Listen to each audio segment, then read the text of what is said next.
감사합니다. 오늘은 제5장 하나님 나라의 구원, 칭의와 성화에 대한 내용들을 다루게 될 텐데요. 칭의와 성화가 계속적으로 오늘 집중적으로 아마 다룰 내용이고 우리의 신앙생활에 너무나 필요한 그러한 내용이 아닐까 싶습니다. 여기 칭의라는 말은 의롭다, 칭하다, 성경적인 표현으로 의롭다, 칭하다 또는 이제 개헌개적으로는 이제 하나님께서 의롭다 하시다. 그게 칭의예요. 우리를 의롭다 하시다. 이게 이제 하나님의 최고 심판대 앞에서 우리를 의롭다 하시다. 그래서 이제 모든 그러한 진노나 어떤 형벌이나 이런 것들에서 벗어나게 되는 그런 상태가 되죠. 또는 의롭다 하심을 얻었다. 우리 입장에서는 의롭다 하심을 얻었다. 칭의에 대해서 제일 잘 표현한 데가 로마서 3장 19절부터 28절인데 제가 한번 봉독해드리면 우리가 알거니와 무릇 율법이 말하는 바는 율법 아래에 있는 자들에게 말하는 것이니 이는 모든 입을 막고 온 세상으로 하나님의 심판 아래에 있게 하려 함이라. 그러므로 율법의 행위로 그의 앞에 의롭다 하심을 얻을 육체가 없나니 칭을 받을 수 없나니 율법으로는 죄를 깨달음이니라. 이제는 율법 외에 하나님의 한 의가 나타났으니 율법과 선자들에게 증거를 받은 것이라. 곧 예수 그리스도를 믿음으로 말미암아 모든 믿는 자에게 미치는 하나님의 은이 차별이 없느니라. 모든 사람이 죄를 범하였으며 하나님의 영광에 이르지 못하더니 그리스도 예수 안에 있는 속량으로 말미암아 하나님의 은혜로 값없이 의롭다 하심을 얻은 자 되었느니라. 칭의 받았다. 은혜로 값없이 칭의를 받았다. 이 예수를 하나님이 그의 피로써 믿음으로 말미암는 화목제물로 세우시는 하나님께서 길이 참으시는 중에 전에 지은 죄를 간과하심으로 자기의 의로우심을 나타내려 하심이니 곧 이때 자기의 의로우심을 나타내사 자기도 의로우시며 또한 예수 믿는 자를 의롭다 하려 하심이라. 예수 믿는 자를 칭의하신다. 그런즉 자랑할 데가 어디냐 있을 수가 없느니라. 무슨 법으로냐 행위로냐 아니라 오직 믿음의 법으로니라. 그러므로 사람이 의롭다 하심을 얻는 것은 즉 칭의죠. 의롭다 하심을 얻는 것은 율법의 행위에 있지 않고 믿음으로 되는 줄 우리가 인정하노라. 이것이 칭의죠. 칭의.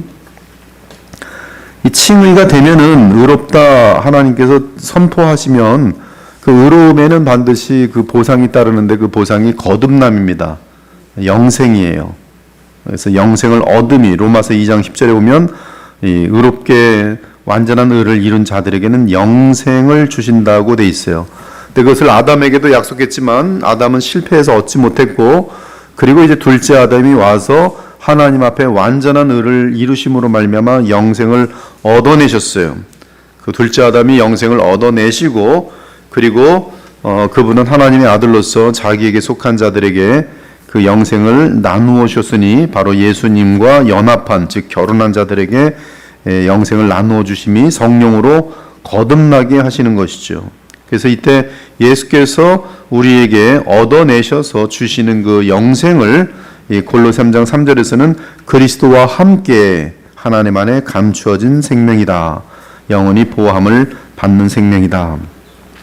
아무튼 이 칭의는 그래서 법적인 선언입니다. 법적인 선언이에요. 우리 인간에게서 가져온 것이 아니라 칭의는 예수 그리스도께서만이 이루어 놓으신 완전한 의를 우리와의 어떠한 믿음과 또는 하나님 안에서의 그런 어떤 계획에 의한 그분들이 언약에 의한 택함 속에서 우리에게 예수님의 의를 전가해 주는 것, 임퓨테이션.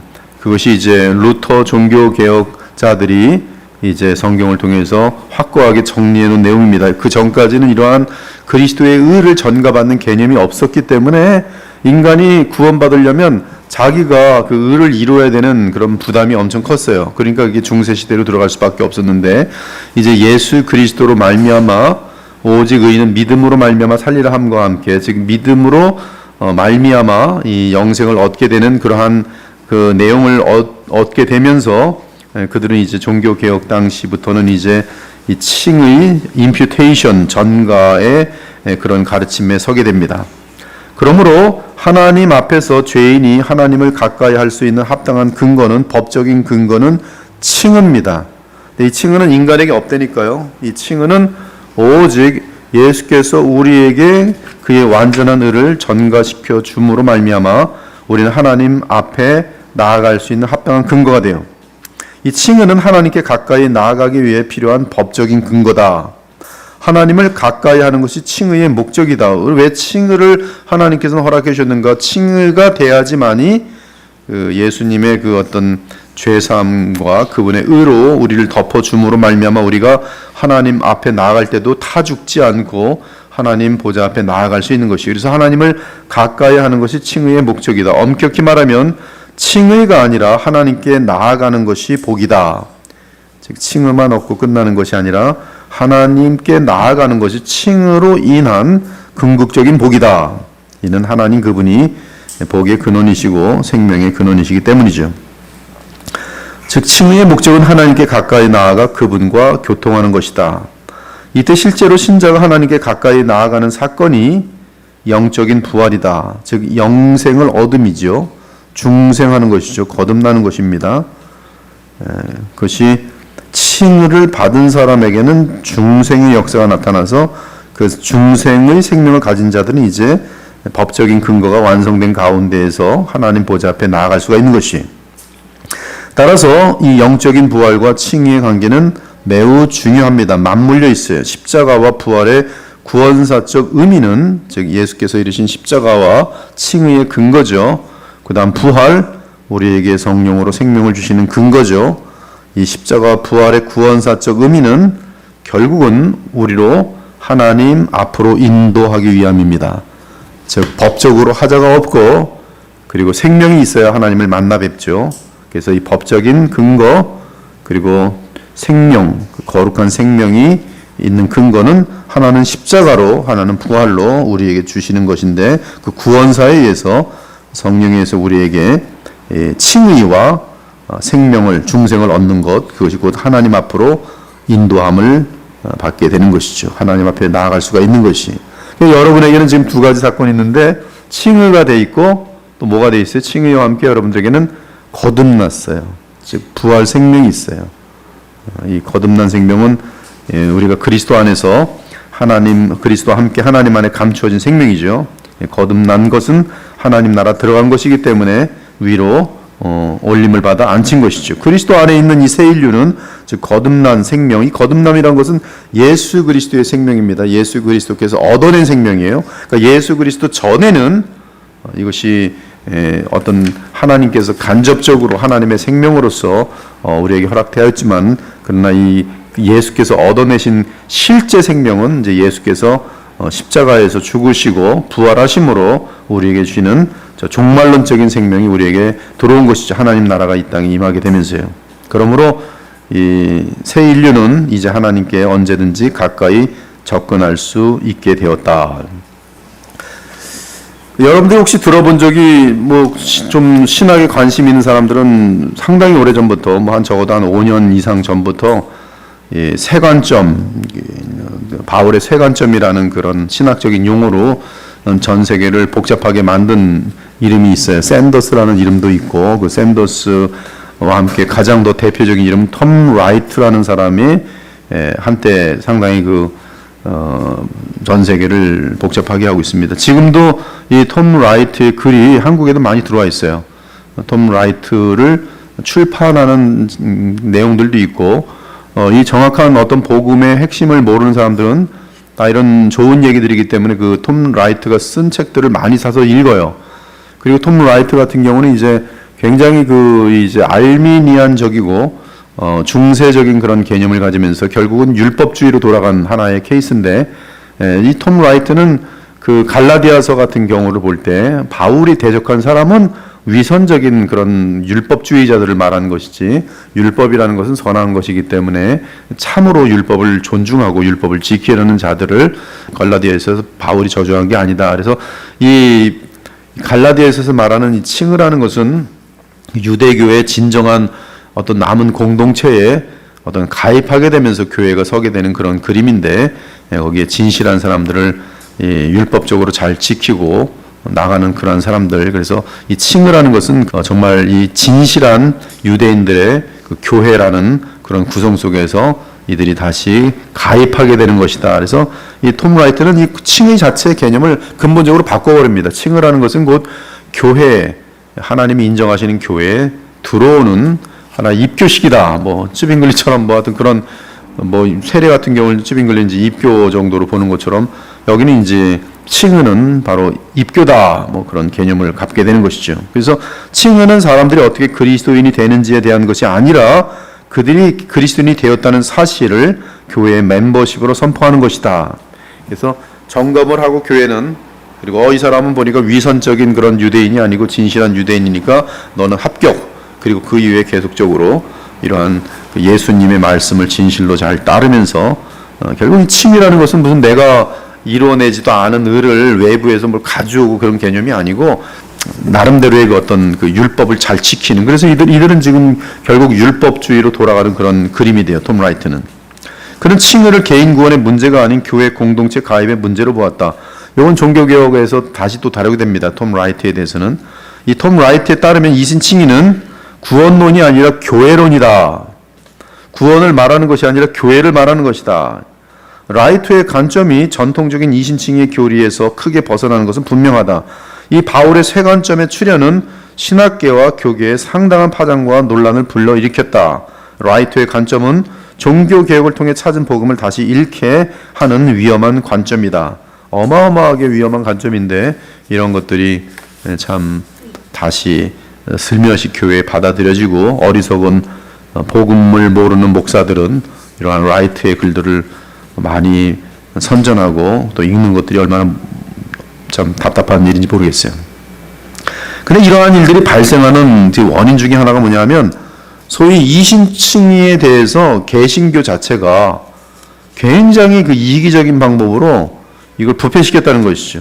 소위 이신칭의 교리가 근래 조롱을 받는 이유 중 하나는 종교개혁 이후 칭의론이 십자가와 부활 중심의 구원사에서 분리되어 개인 구원의 수단으로 전락했기 때문이다. 빌리그레함 같은 경우는 뭐 우리가 비판하고 싶은 마음은 없습니다만 그는 마치 그 예수 그리스도를 그냥 영접하면 그렇죠, 뭐 어떤 보험 드는 개념으로 만들어 버리고 뭐 그것만 하면 그냥 그 번어게인 크리스찬이 되는 것으로 돼서 뭐 교회 안 다니는데도 뭐 너 언제 몇 월 며칠 내 어렸을 적에 난 번어게인 크리스찬이 됐어. 왜? 그때 어떤 목사님이 예수님 믿으라 해서 영접했는데 영접하고 아무런 변화가 없는 거예요. 영접한 그 사건, 그것이 이제 자기가 번어게인 크리스찬이 되는 이런 개인주의적인 구원사하고는 아무런 관계가 없는, 예수님 믿으면 구원받습니다 했더니 예수님을 털컥 여기 사인하시면 이 보험 들면 당신의 생명에 차가 사고 나면 이 보험이 커버해집니다. 똑같은 개념 가운데 이 사인을 해버린 그 사인했다는 개념으로 예수님을 영접했다는 그런 개념으로 영접 사인 딱 하고 나서 끝난 거죠. 자기는 다 무료로 했는데 무료로 사인하고 한 번 하고 나서 다 무료로 했는데 거저주겠다는데 영생도 거저주고 의도 거저주는데 사인 한 번 하자 믿자야 본전인데 이렇게 가르치는 말았어요. 목사들도 영접하세요. 믿자야 본전인데 거기에 뭐가 없어요. 지금 구원사에 대한 아무 체계가 없는 거죠. 예수님께서 구속사를 어떻게 이루어 왔는지, 구약이 왜 있는지 이런 거에 대한 아무런 설명이 없는 거죠. 성경을 아무것도 모르는데 그날 왔는데 예수님이 누군지도 알려주지 않으면서 그냥 예수님 영접하면 구원받는 이런 싸구려 같은 것들이 돌아다니니까 이런 톰 라이트 같은 사람들이 저건 아니다 싶어서 자기 나름대로 또 이런 그릇된 이제 구원론이죠. 인간의 구원론에 대해서 보면서 이걸 반박하면서 이제 그런 자기 딴의 나름대로의 이제 새로운 그런 이제 센세이션을 일으키는 것이죠. 이 김세윤의 이 유보적 칭의론 같은 경우들도 그 사람도 보면은 굉장히 그 구원론에 대해서 바르게 이해하지 못하고 어디서 가짜 구원론 하면서 한국 교회 모든 교회들은 구원파다 뭐 이러면서 결국은 뭐 가봐야지 한다. 이게 함부로 구원을 확정시켜주는 바람에 전부 지옥 떨어질 것들이 자기는 구원받을 것으로 착각하고 있으니 한국 교회는 전부 구원파와 다를 바가 없다. 딱 그러면서 칭의라는 것은 우리는 죽어봐도 모른다. 그리고 주님 심판 때 그때나 가서나 그때 결정난다. 그래서 칭의는 유보되었다. 근데 그런 사람들이 한국이 내놓은 최고의 신학자라는 이름을 갖고 있기 때문에 어마어마하게 많은 사람들이 김세윤을 따르고 이런 종교개혁의 모든 그런 업적들을 순식간에 하면서 여러분 죽어도 모르는 거예요. 그 사람의 가르침을 받으면은 유보적 칭의론이. 구원사에서 칭의를 붙들어야 합니다. 구원사는 객관적인 것이. 십자가 부활은 우선적으로 하나님 나라와 그리스도의 주권에 대한 선포다. 칭의와 성화와 같은 구원의 서정의 요소들은 우리의 개인적인 구원의 여정이죠. 성령이 하나님의 나라를 개인에게 적용함으로 나타나는 열매다. 우리는 복음을 개인의 구원과 체험을 위한 도구로만 축소시킨 경건주의, 신비주의, 도덕주의, 기복신앙, 이름들은 멋있죠. 경건주의, 신비주의, 도덕주의, 이게 다 지금 이 복음의 객관성에 제대로 서 있지 못한 히스토리아 살루티스가 없는 자기 주관적인 그리고 내 노력으로 이루어보려는 그러한 복음의 능력에 서 있지 못한 하나님 나라의 어떤 역사에 서 있지 못한 그런 것들이죠. 근데 이러한 것들을 버리고 다시 하나님 나라의 관점에서 시작해야 한다. 이신층의 교리 자체가 복음을 개인적으로 만드는 것은 아니다. 종교개혁자 루터와 칼빈은 이신칭의를 강조하면서도 십자가와 부활 중심의 구원사적 관점에서 벗어나지 않았다. 즉 그들에게 이 칭의와 이 성화를 가능케 하는 예수 그리스도께서 만들어 놓으신 구원사, 그것을 이들은 절대 놓치지 않고 이것 때문에 우리에게는 칭의와 성화가 가능하다는 사실을 놓치는 적이 없는 것이죠. 그래서 우리의 칭의와 성화는 그것을 들여다보기 전에 우리는 이것을 가능케 한 예수님이 하신 일들에 대해서 초점을 맞추게 되는 거예요. 근데 이 관점이 우리가 움직일 때 이 움직이는 것이 우리에게는 얼마나 우리의 구원에 대해서 보장받는지, 나를 보면 나는 매일 의심스러운 존재, 난 정말 구원받았을까 안 받았을까 맨날 이럴 수밖에 없지만 그것이 아니라 나를 위해서 이루어 놓으신 성삼위 하나님 및 성자 예수 그리스도께서 성육신하셔서 바로 나사렛 예수로서 우리를 위해 이루어 놓으신 일과 그것을 마치시고 성령을 보내신 일을, 그것이 내가 받아들여지고 나서 그 안에서 내가 구원을, 나의 구원을 확신하는 것은 차이가 나도 어마어마하게 나는 것이에요. 십자가 부활의 종말론과 이신칭의는 양자택일을 요구하는 것이 아니다. 구원사는 뿌리이고 칭의는 그로 인한 결과다. 종교개혁 당시에는 인간의 노력으로 의를 얻으려는 중세 카톨릭의 배경 속에서 하나님 앞에서 그리스도 안에서만 의로움을 얻는 문제가 가장 중요했다. 종교개혁은 그래서 칭의가 제일 중요한 싸움입니다. 그래서 이 마틴 루터는 칭의에 서 있는 것만이 진짜 교회요, 그렇지 않은 교회는 가짜 교회예요. 진짜 교회와 가짜 교회를 어떻게 알 수 있는가? 이 칭의에 의해서 알 수 있는 것이. 칭의에 서 있지 않으면 가짜 교회. 칭의에 서 있는 교회는 복음을 바르게 성령의 도우심으로 바르게 깨달은 사람들의 모임이. 그럼에도 불구하고 의롭게 하는 믿음과 십자가와 부활의 종말은 밀접한 상호 연관이 있었다. 하나님 나라와 이신칭의는 분리될 수 없고 이신칭의는 하나님 나라에서 나온 개인적인 열매다. 즉 하나님 나라에 들어간 자들이 이제 성화나 이런 것들이 나타나게 되는 것이 하나님 나라에 들어옴으로 인하여 이신칭의와 맞물려 있는 것이. 이신칭의는 이 십자가 부활의 구원사적 성취를, 예수께서 이루어 놓으신 일들을 성령께서 각 개인에게 인치신 것이다. 창세전에 세우신 삼위 하나님의 언약은 이 땅의 역사 속에서 그리스도의 피로 성취되었어요.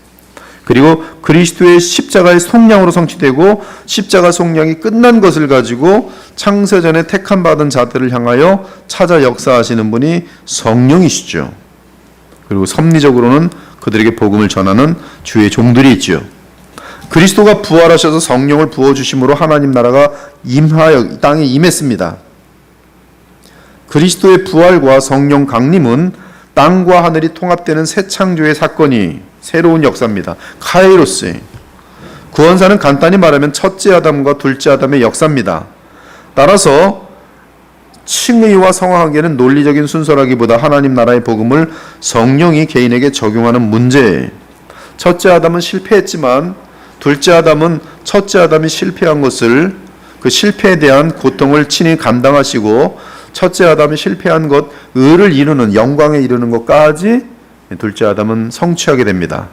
그래서 이제 그것이 구원사고, 이 성취한 가운데 이제 그리스도와 아버지께서 성령을 통하여 성취된 것을 나누어 주시는 것이 성령의 역사죠. 그래서 성령은 개인에게 이 하나님 나라의 복음을 적용하십니다. 그리스도의 십자가와 부활을 성령께서 개인에게 인치시는 것이 구원이다. 하나님 나라의 새로운 시간과 공간을 개인에게 허락한 것이 구원이다. 성령께서 구원하시면 그는 곧바로 하나님 나라에 들어갑니다. 하나님 나라에 이 하늘로 올라가고 그의 영혼은 또한 새로운 카이로스 시간에 들어가는 것이죠. 영원의 시간으로 들어가는 것이. 구원사의 성취가 성령의 인침을 통해 우리의 구원의 여정이 시작된다. 따라서 그리스도와의 연합은 성령의 효력적 소명, 거듭남, 칭의, 양자, 성화, 견인, 천국의 영화를 단번에 보증한다. 이것이 여러분에게 어떠한 자유의지의 역할이 있기 전에 하나님 편에서 행하시는 것이기 때문에 이거는 부인될 수가 없어요. 단지 여러분의 자유의지와 맞물리는 것은 바로 얼만큼 영광스러운 상태에 이를 것인지, 그것이 이제 여러분의 자유의지와 맞물려요. 그러나 주님께서 여러분의 영혼을 씻으심과 목욕시키심이죠. 또 여러분을 의롭다 하심은 영원히 변함이 없어요. 그러나 어떤 아이는 1살짜리로 영원한 세상에 들어갈 것이고, 어떤 사람은 정말 장성한 분량이 돼서 하나님과 깊은 교통 가운데 영원한 세계로 들어갈 것이, 그 영광은 영원한 영광이 결정나는 것으로서 영원히 변화되지 않습니다. 이것은 그리스도를 조각으로 나눌 수 없듯이 그리스도 안에서 얻는 구원도 나눌 수가 없어요. 쪼개지지도 않습니다. 그 안에 다 들어있는 거예요. 단지 already, not yet만 있어요. 단지 현재 완료된 측면, 진행 중인 측면, 최후에 완성될 측면 사이에 임의와 아직의 긴장이 있을 뿐이다. 그리스도의 속죄로 있는 실제 칭의는, 이 칭의라는 것은 우리를 의롭다 하심인데, 법적으로 이 법적인 실제 칭의는 그리스도께서 우리를 위해 십자가에 돌아가셨기 때문에 역사 속에서 시간과 공간에 들어오셔서 시간과 공간에 그 안에서 살고 있는 피조물인 우리를 위해서 정말로 죄값을 치르셨기 때문에, 실제 사건이기 때문에, 객관적인 사건이기 때문에, 그래서 우리에게는 실제 칭의가 되는 것이에요. 그런 의미로 이러한 그리스도의 속죄로 있는 실제 칭의는 개인의 구원과 하나님의 백성을 위한 종말론적 사건이다. 예수님의 십자가 속량 사건과 부활이 종말론적 사건으로서 그 사건, 객관적인 사건이 우리와 맞물리게 되면서 우리는 종말론적 사건에 들어가는 것이 있는데, 바로 그것이 칭의고 성화 사건인 것이, 또한 영화 사건이죠. 그리스도의 십자가와 부활로 생겨난 그리스도의 공동체는 그래서 종말적 공동체입니다. 여러분들 교회는 이 영원한 세상으로 들어가기 전에 이미 영혼을 땡겨서 이 땅에서 지금 실습하고 있는 공동체가, 교회 공동체가 종말론적 공동체예요. 그리스도의 몸에 합하여 교회의 지체가 된 성도는 하나님 나라의 공동체적 생활을 배웁니다. 하나님 나라, 영원한 것이. 근데 그 영원한 나라가 영적으로 지금 침투에 들어왔어요. 거기서 우리는 하나님 나라에서 공동체적 생활을 배웁니다. 따라서 성화는 그리스도 안에서 성령을 통해 자라고 열매 맺는 공동체 생활의 결과다. 이런 내용들은 너무나 아름다운 거예요. 얼마나 우리가 이기주의적인 그러한 성화도 이기적인 개념이 많잖아요. 저 사람보다 내가 빨리 더 성품적으로 뛰어나서 또 훌륭하게 보여야지. 벌써 이 훌륭하게 보여야지는 벌써 예수님의 정신과 벌써 틀리는 거거든요. 나를 드러내야지. 그러잖아요. 성품적으로 더 드러내야지. 벌써 이런 것들이 뭔가 다르게 보여야지. 이건 지금 하나님 나라 개념하고는 확 달린 거죠. 우리가 이 성화도 공동체 생활, 공동체 유익이 되는 것, 구원에 있어서 하나님의 형상이 회복되고 거룩하고 흠없는 자녀가 되는 것보다 더 중요한 일은 없다. 그러니까 여러분들은 지금부터 그 구원받은 자라면, 칭의를 얻은 자라면 성경에서의 목적은 성화입니다. 성화, sanctification. 이로써 그 보배롭고 지극히 큰 약속을 우리에게 주사 이 약속으로 말미암아 너희가 정욕 때문에 세상에 썩어질 것을 피하여 신성한 성품에 참여하는 자가 되게 하려 하셨느니라. 그러므로 너희가 더욱 힘써 너희 믿음의 덕에 지식을, 지식의 절제를, 절제의 인내를, 인내의 경건을, 경건의 형제 우애를, 형제 우애의 사랑을 더하라. 칭의와 성화. 칭의와 성화는 살아계신 그리스도와의 연합의 결과입니다.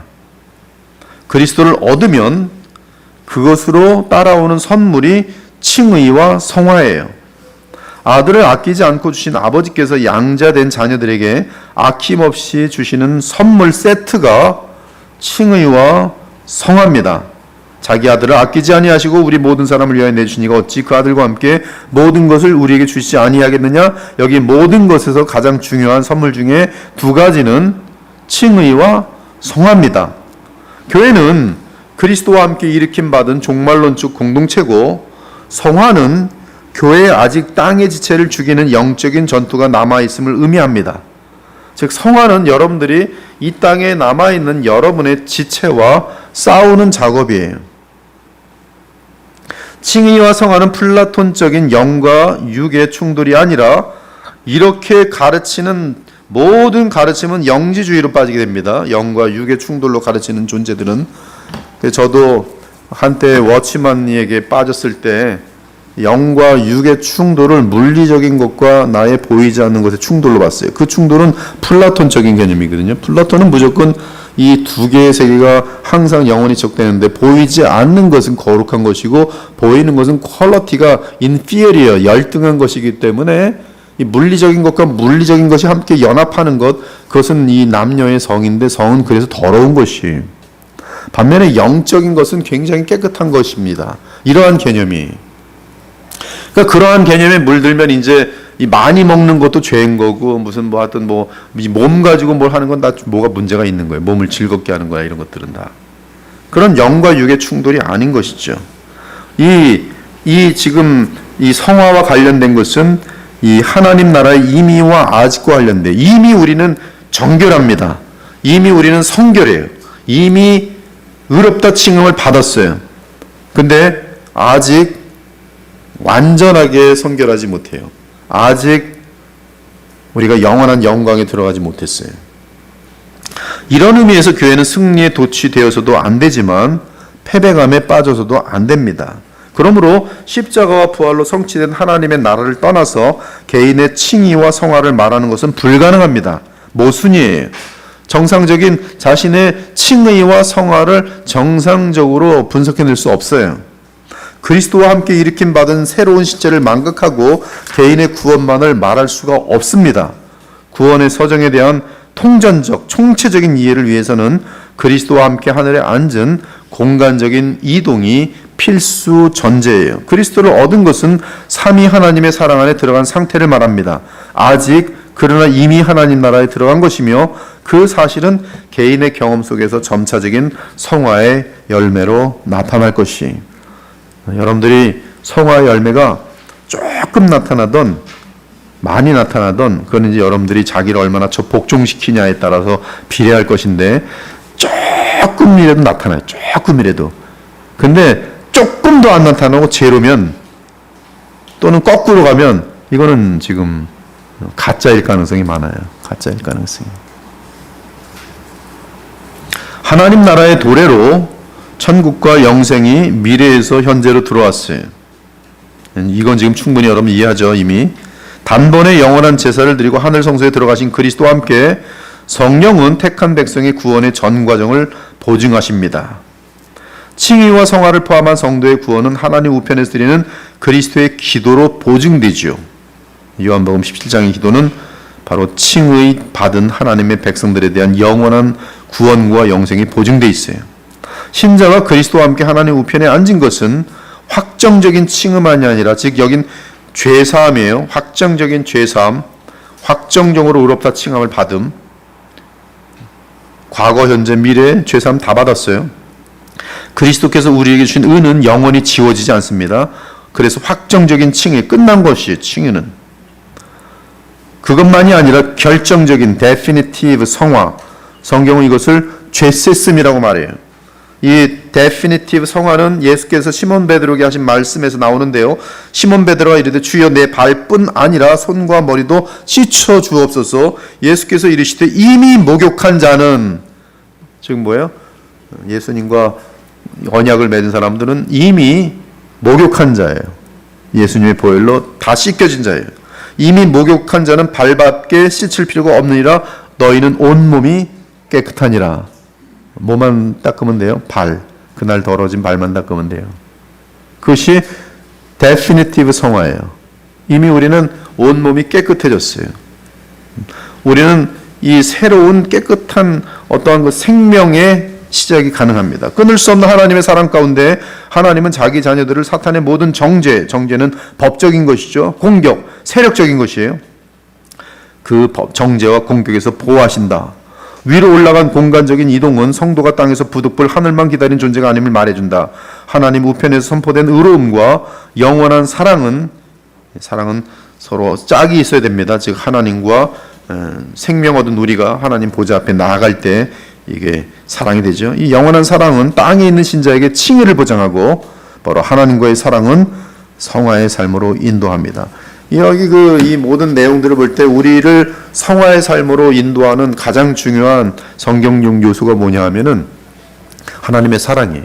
근데 그 하나님의 사랑을 누가 느끼는가? 칭의함 받은 우리 안에 거듭난 생명이 하나님의 사랑을 느껴요. 그래서 하나님의 사랑을 느끼는 우리 안에 있는 속사람 또는 이제 새 사람, 그것이 우리의 지정의 나와 함께 맞물려서 그 사랑을 누릴 때 우리에게는 신속한 성품적인 변화, 이 성화의 역사가 나타나도록 돼 있어요. 그러므로 이 사랑이라는 것은 사랑을 아는 것은 어마어마한 그러한 복음의 핵심 중에 하나죠. 그리스도와 함께 올림받아 하늘에 앉은 상태가 신자의 칭의와 성화의 구원서적 바탕이다. 그리스도와 함께 단번에 하나님 우편에 앉게 되는 칭의는 확정적이고 영원하다. 하지만 성화는 결정적인 측면과 지속적으로 땅의 지체를 주게 하는 점진적인 측면이 있다. 결정적인 측면은 오직 성령의 주권으로만 이루어지지만 점진적인 측면은 신자가 자기를 부인하고 믿음으로 그리스도를 의지해야 나타난다. 하나님과 택한 백성의 언약은 칭의뿐만 아니라 성화를 요구한다. 하나님의 언약 속에는 바로 이 intimate relationship, 굉장히 친밀한 관계가 요청되거든요. 그것이 언약이거든요. 결혼하면 뭐합니까? 결혼 생활이 사랑이 넘쳐야죠. 바로 이 후자가 성화인 거예요. 결혼한 거는 칭의예요. 그러나 성화는 결혼 생활이란 말이에요. 그러니까 하나님과 택한 백성의 언약은 칭의뿐만 아니라 성화를 요구한다. 그 이유는 거룩함이 없이는 아무도 하나님을 볼 수 없기 때문이다. 거룩함이 없이는 아무도 하나님과 교통할 수 없기 때문이다. 성화는 하나님의 사랑 안에서 자녀로 자라는 것이다. 그리스도와 함께 하나님 우편에 앉은 거듭난 성도가 되는 즉시 그 신자는 그 어떤 피조물도 끊을 수 없는 하나님의 사랑 안에 거하기 시작한다. 그는 그 어떤 피조물도 끊을 수 없는 성화가 시작된다. 그는 그 어떤 피조물도 끊을 수 없는 하나님 안에서의 영적 성장이 시작된다. 왜? 그에게는 칭의와 함께 생명이 있기 때문에.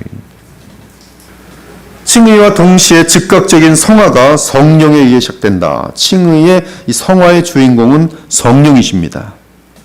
그러므로 여러분들이 성령을 따라 행하면 성화가 돼요. 근데 성령을 따라 행하는 것은 성경을 아직 덜 읽은 것이 성령을 따라 행한다는 것은 정확하게는 골로 3장과 맞물려 있는데 말씀을 따라 행하는 것이고요.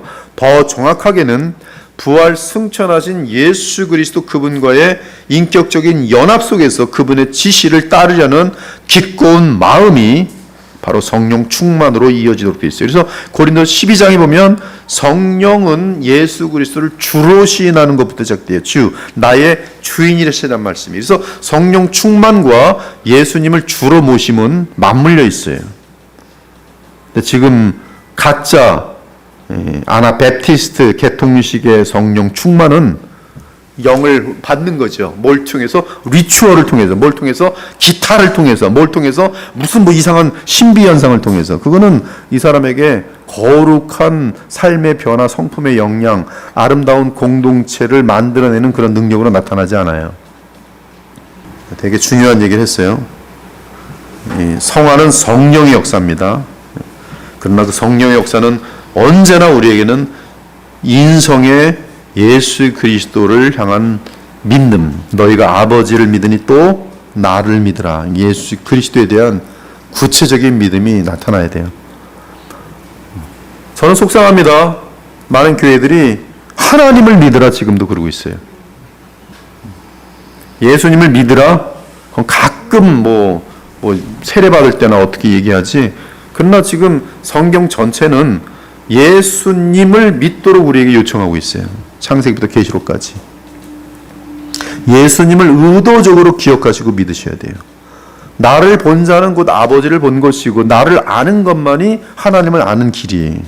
근데 우리는 예수를 빼고 하나님으로 곧바로 넘어가서 하나님을 알려고 해요. 하나님을 아는 것처럼 착각합니다. 그러나 그 하나님은 자기가 상상해서 지어내온 그런 하나님일 때가 많아요. 우리는 예수 그리스도 없이는 하나님을 알 수 없어요. 우리가 하나님을 알 수 없기 때문에 하나님께서는 우리 수준의 눈높이에 맞춰서 사람으로 오신 거예요. 그 사람을 우리는 예수님을 볼 때만이 하나님을 알 수가 있고 하나님의 마음을 이해할 수가 있어요. 예수를 통하지 않고서는 우리는 성경에서 벗어난 신의식을 갖게 되고, 그런 신의식은 모든 사람이 갖고 있어요. 이단도 갖고 있고, 그렇죠? 신의식을 갖고 있는데 정명석이 신인 거죠, 뭐. 예수 그리스도를 놓치시면 안 돼요. 예수 그리스도에 대한 바른 그것이 없이는 우리는 그 성령의 거룩해 하시는 역사까지 이어지지 않아요. 그러니까 항상 그들은 성령 말하는 게 무슨 신비현상들. 그래서 그 신비현상을 하면 우월감을 가지면서 너희들도 이런 거 하려면 성령 받아라. 성령을 집어 던지기도 하고 막 안수하면서 떨떨떨 떨게 만들고 막 근데 그 사람들은 그러면 성품이 아름답고 진실하고 정말 온유하고 그런가? 전혀 안 그래요. 짐승처럼 막 무섭게 되고 쌍욕은 욕대로 하고 세상 사람들보다 더 욕하면서도 이제는 뭐 무서운 권력을 갖고 휘둘르는데도 사람들은 이미 세뇌가 돼가지고서 거기에 굴종하고 있는 것이죠. 무섭습니다, 여러분들. 절대로 이 신앙이라는 그런 이름 속에서 사람을 그 세뇌시키는 것은 가장 쉬운 방법이에요, 마귀가. 그래서 여러분들은 신앙이라는 것은 더더욱 조심해야 되고요. 이 세상에서 제일 소중한 게 뭡니까? 구원이, 복음이.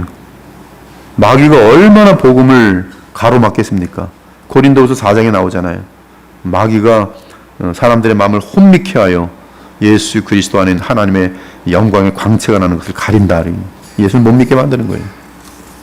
태어난 순간 갓난아기가 그때부터 세미하게 성장하기 시작하는 것과 같다. 우리가 거듭난 생명을 얻게 되면 성장하게 돼 있어요. 근데 지금 여러분에게 하나님이 원하시는 것은 너무나 성장이 안 돼 있어요.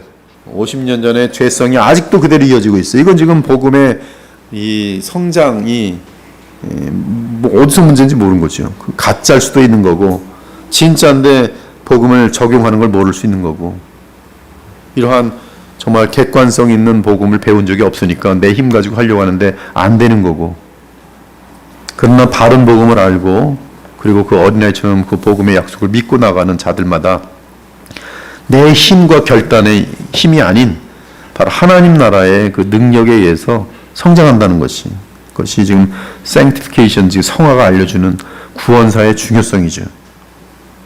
끊을 수 없는 하나님의 사랑이 성령을 통해 성화의 열매를 보증한다. 그러므로 칭의와 성화는 하늘에서 결정되어 땅으로 내려온다.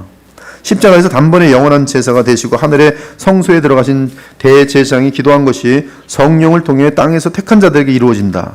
이때 택한 받은 자들은 성령께서 주신 믿음으로 그리스도를 영접한다. 그 이후로 신자가 성장하는 비결은 그리스도를 믿고 그의 안에 거하는 것이다. 나는 포도나무에 너희는 가지라. 그가 내 안에 내가 그 안에 거하면 사람이 열매를 많이 맺나니 나를 떠나서는 너희가 아무것도 할 수 없음이라. 삼위 하나님 안에 연합하고 거하는 삶이 가장 큰 복이다. 하나님과의 연합은 시공간을 초월하는 성령의 역사다. 그러나 신자를 둘러싼 이러한 구원사의 배경을 모른 채 오직 구원의 서정 안에서 칭의와 성화의 관계를 이해하면 율법주의 및 반율법주의의 양극단을 피하기 어렵다. 이들은 눈에 보이는 현상만 가지고 보거든요. 누굴 판단할 때도 저거 지금 보니까 제대로 못하네, 가짜 같아. 오늘은 막 보니까 나한테 너무 잘하고 막 용서돼요. 진짜 같은데 오늘? 남에 대해서도 그렇게 판단하고요. 자기에 대해서도 그래요. 오늘은 나는 진짜 신자 같아. 오늘은 난 가짜 신자 같아. 맨날 이러고 있는 거죠. 맨날. 왜? 칭의와 성화를 이 객관적인 것 없이 그냥 내 그 자체로서 나를 분석하려고 하니까 안 되는 것이죠. 하지만 역사 가운데 이루어진 객관적 구원사의 바탕을 둔 칭의와 성화는 그 중심이 십자가에 죽으시고 다시 살아나신 하나님 나라의 왕이신 그리스도께 있기 때문에 매우 안정된 상태에서 뚜렷한 방향을 갖게 된다. 그래 지금 나는 보니까 굉장히 유아기에 있나 봐. 그러나 나는 주님을 믿어. 나는 하나님의 아들이요 그리스도인 사실을 믿으며 그분을 나는 감사하고 있어. 그러므로 비록 사랑이 크진 않지만 진심으로 그분을 나는 고마워하면서 정말 감사의 표현으로 오늘 찬양하는 마음을 갖고 있어. 나는 분명히 나는 하나님 자녀가 맞구나. 왜? 그리스도를 바라보면서 그걸 확인하는 거예요. 그러면 지금 나의 모습이 빈약할지라도 나의 수준이 지금 여기까지 1학년인가 봐. 3학년 됐네. 4학년 됐네. 그러면서 보는 거예요. 자기가 이렇게 계속 그리스도를 놓치지 않고 이렇게 성장하는 걸 보는 거예요. 근데 이게 끊어지면 내가 지금 1학년인데 이게 오늘 1학년 같은데 내가 오늘 3학년 같은데 지금은 1살 같은데 난 가짜인가 맨날 이러고 왔다 갔다 하는 거예요 지금. 그러니까 이 구원사라는 게 거기에 대한 이해가 얼마나 중요한지요. 뚜렷한 방향, 여러분이 왜 사는지에 대한 뚜렷한 방향, 가치관의 변화, 이런 것들이 이제 여러분을 점검하는 거죠. 물론 신자는 칭의와 성화를 가능케 하는 은혜와 생명의 근원을 놓치지 않는다. 그것은 끊어질 수 없는 살아계신 그리스도와의 인격적 연합이 맺어졌기 때문이다. 우리는 믿음으로 그리스도와 연합하고 그리스도는 성령으로 우리와 연합한다. 하나님의 아들이 둘째 아담이 되셔서 속량을 치르시고 부활하셔서 우리의 칭의와 성화의 바탕이 되어주셨다. 리차드 게피는 그리스도가 둘째 아담이 된 것은 그와 첫째 아담 사이에 다른 아담이 없다는 뜻이며 또한 마지막 아담이 된 것은 그 후에 다른 아담이 없기 때문이라고 했다. 그리스도는 주의 백성의 대속과 하나님과의 언약 성취를 위해 오신 마지막 사람이다. 그는 자신의 의와 거룩함과 구원을 자기와 연합한 자들에게 전부 주셨다. 그 결과로 신자들은 그와 함께 단번에 하나님의 영원한 성소에 들어간다. 성령을 받아 하늘의 성소에 들어가는 즉시 신자에게는 확정적 칭의와 결정적 성화가 허락되고 이제 그리스도 안에서 점진적 성화가 시작된다. 우리가 그리스도를 통해서 의롭게 된 것은 그리스도의 십자가 죽음 때문에 가능하다. 우리가 그리스도 안에서 의롭게 된 것은 살아계신 그리스도와 믿음으로 갖는 인격적인 관계의 바탕이다. 여러분들 칭의되었기 때문에 그리스도와도 관계가 맺어지는 것이 사람이신 나사렛 예수 그분과 관계가 맺어지고 나아가 그분 안에서 성삼위 하나님과도 교통이 되는 것이 그 바탕이 뭐예요? 칭의예요. 그러니까 칭의는 모든 것의 시작입니다. 근데 칭의와 맞물려 있는 게 뭐예요? 거듭남이에요. 그 거듭나지 않은 사람은 칭의받지 않은 것이고 칭의받지 않은 사람들은 하나님 보좌 앞에 나와서 하나님을 뵌 적이 없는 것이고 거듭나지 않았기 때문에 하나님이 누군지 알 수도 없는 것이고 하나님 나라에 들어가 본 적도 없는 것이고 종교 생활은 가능할지 모르지만 그는 정말 하나님을 전혀 모르는 것이고 성령도 모르는 것이. 그러나 칭의받은 사람들은 어느새 자기도 모르게 거듭난 생명이 있고 그 거듭난 생명은 예수 그리스도가 누군지 아시고 예수 그리스도가 행하신 것이고 나를 이렇게 만들어 놓으신 하나님의 은혜라는 사실을 알며 그것이 하나님의 사랑의 기원이 되어 있다는 걸 알고 더 나아가 성경을 보면서 바로 내가 태초부터 하나님의 사랑을 받았다는 사실을 알게 되면서 그 앞에서 나의 믿음에 대한 영원한 보장이 있는 것을 알고 주님께 든든히 나아가면서 매일 조금이라도 이제 주님 앞에서 성장하게 되는 것이. 이러한 내용 속에서 여러분들이 여러분 자신을 점검할 수가 있으면 나는 지금 어디 있는지. 이러한 근거가 없을 때는 자꾸 자기를 보면서 시험에 드는 거죠. 헷갈리죠. 오늘은 제대로 성경도 아침 읽었지요. 텔레비전 보고 싶었는데 안 봤지요. 기도도 새벽 예배 봤죠. 오늘은 나는 천국에 들어가는 천국심이죠. 근데 그 다음날 꽝하고 친구의 유혹에 빠져서 놀러 다녔죠. 뭐 해변가를 돌았죠. 뭐 여러 가지 방황하면서 그러다가 이제 뭐 마시지 말아야 되는데 맥주도 한 잔 먹었죠. 그러고 돌아오는데 아주 비참한 거죠. 난 오늘 가짠가 봐. 그러게. 이게 지금 계속 뭐예요? 자기와 자기 가지고 자기가 정말 고작 비교해봤자 내 옆에 있는 교회 사람들 쟤도 마찬가지네 이러면서 쟤도 안 받았으면 나도 안 받았고 쟤가 받았으면 나도 받았지 난 쟤보다 난데 뭐 이런 식의 기준이 되는 거죠. 신자가 그리스도와 함께 하늘의 일으킴을 받지 않고 단지 땅에서 하늘을 기다리는 것이면 칭의도 성화도 보증받을 수 없다. 또한 칭의는 천국에 들어갈 때까지 개인적 성화의 진도에 달리게 된다. 내가 얼만큼 성화되는가 그거 가지고 내가 천국에 들어갈 수 있는가 없는가를 이제 따지는 거죠. 바로 이것이 카톨릭이에요. 그러니까 카톨릭은 결국 구원의 확신이 있을 수 있어요, 없어요? 없어요. 그러니까 뭐가 있어요? 연옥이 있는 거예요. 영원히 가봐야 하는 거예요. 그래서 거의 못 들어가고 천국에 거의 못 들어가고 대부분의 사람들은 연옥 들어가는 거죠. 진리를 볼 때 양심적인 거지. 어떻게 우리가 그렇게 온전한 사람이 될 수 있겠는데 너도 죄있구나. 우린 다 연옥에 들어갈 거야. 아마 테레사처럼 많은 사람들에게 착한 일을 많이 한 수녀는 들어갈 수 있을 거고 아마 교황이었던 사람 들어갈 수 있을 거고 아마 예수님을 위해서 자기 목숨을 내던진 사람 천국에 들어가 있겠지 하면서 그런 사람들은 순교로 하나님 나라 들어가겠지. 우리 대부분의 사람들은 연옥일 거야. 여기 뭐가 없어요? 그리스도께서 이루신 일들에 대한 아무런 바탕도 없고 그분이 이루신 일에 대한 어떠한 영원한 감사 같은 것도 있을 수 없어요. 고작 예수님은 요만큼 이뤄놓고 나머지는 내가 이뤄야 된다는 반 50대 50%의 이런 개념들도 있고, 이런 것들이 전부 아르미니우스 사상이, 이러한 사상들은 지금 개혁주의에서 볼 때는 바로 이단성이죠. 이단성. 이렇게 가르치는 교파가 거의 다죠. 거의 다예요. 감리교, 성결교, 순복음 거의 다죠. 그런 나의 책임을 강조하는 그런 의미에서 조금 더 안일해지면 안 되고, 안일해지면 지옥에 떨어질 수 있는 거예요. 그러니까 두렵고 떨림으로 구원을 이루어야 되는데, 이때 두렵고 떨림으로 구원을 이룬다는 말은 되게 멋있어 보이죠. 사람을 안일하게 만들지 않는 것처럼 보이죠. 그러나 나의 구원의 바탕이 어디에 있어요? 나에게 매달려 있어요. 구원사가 쥐어져 버린 거예요. 결국 나와 나의 싸움이. 그러나 우리는, 나를 구원하신 분은 주님의 손에 있어요. 그래서 삼손도 구원받은 거예요. 그 인생은 그만큼 했지만 결국 하나님께서 마지막에도 그가 하나님의 사람의 사랑의 대상이었기 때문에 놓지 않고 회개시키고 구원시켜 버리시는 거예요. 십자가상의 옆에 강도도 마찬가지. 그러고 보면 사실 우리도 전부 그래요. 여러분들, 하나님의 은혜가, 구원사가 나를 붙들고 있지 않았으면 여기 앉아 있을 사람 거의 없어요. 왜 내 친구들은 신천지에 빠져서 못 돌아오는데, 나는 걔보다 머리도 나쁘고 별로 잘한 것도 없는데, 착하기도 걔가 훨씬 잘하겠는데 쟤 이단 가서 있고 왜 난 여기 와 있냐 이거예요. 그것이 내가 나는 판단이 뛰어나서, 그건 교만이죠. 교만이에요. 하나님의 구원사가 나를 붙들고 있다는 거예요. 그럼 다시는 우리는 뭘 화를 내야 돼요? 구원사가 나를 붙들고 있는데 난 뭐 했나?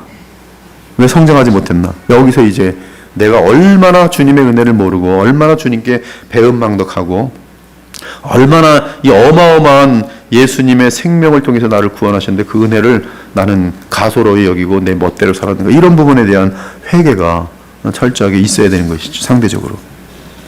또한 친구는 천국에 들어갈 때까지 개인적 성화의 진도에 달리게 된다.